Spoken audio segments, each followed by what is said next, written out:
Alright, let's dive into some massive news rocking the football world right now. Hook, did you hear about Manchester United's latest transfer moves?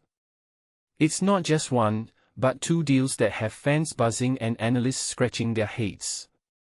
Context set up, Michael Carrick is clearly on a mission to reshape his squad, and these moves are a huge statement about where he sees the team heading.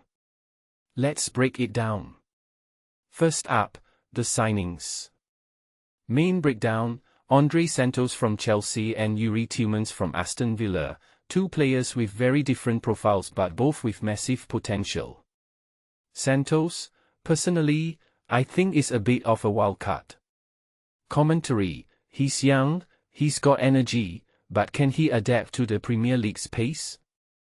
It's a gamble, but one that could pay off big time if Carrick can mold him into a consistent performer. Tielemans, on the other hand, is a no-brainer. Commentary: £35 million for a proven midfielder?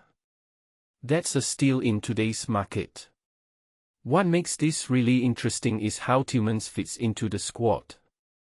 Is he the final piece of the midfield puzzle, or is Carrick planning something bigger? I'm leaning towards the latter, especially with the departures we're seeing. Speaking of departures, let's talk about the players heading out. Main breakdown: Rasmus Hojlund to Napoli, Casemiro, Malacia, Sancho. It's a pretty big clear-out. Commentary: what many people don't realize is that this isn't just about trimming the squad, it's about shifting the culture. Carrick is sending a message: if you're not performing, you're out. Bayindir's loan to Celta Vigo. Smart move. Commentary: he needs minutes, and if he shines, United could cash in with that £3.5 million permanent option. But the real head-turner for me is Radek Vitek's move to Middlesbrough. Commentary: £14 million with a 35% sell-on clause? That's not just a sale, it's a strategic investment. Carrick's playing the long game here, and I love it. Now, here's where it gets really intriguing.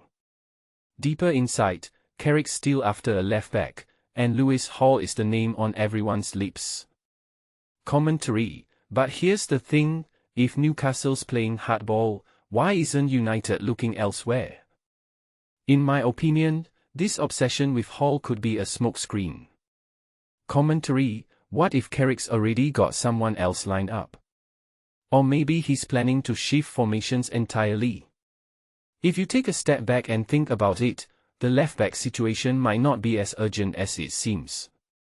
Luke Shaw's still there, and with Tielemans in the mix, maybe Carrick's focusing on other areas first. This raises a deeper question, though. Deeper insight: what kind of team is Carrick trying to build? Commentary: is it a youthful, high-energy squad, or is he aiming for a more experienced, battle-hardened group? The mix of signings and departures suggests a bit of both, but the balance is delicate. One thing that immediately stands out is how Carrick's not afraid to take risks.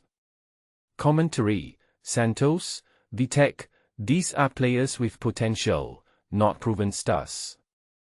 It's a bold strategy, but it could define his legacy as a manager. So, where does this leave Manchester United? Closing thought: personally, I think we're seeing the early stages of a complete overhaul.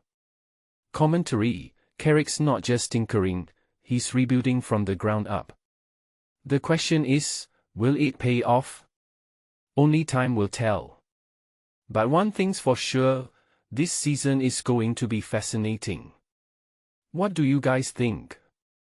Are these the right moves for United, or is Carrick taking too big a gamble? Let me know in the comments below.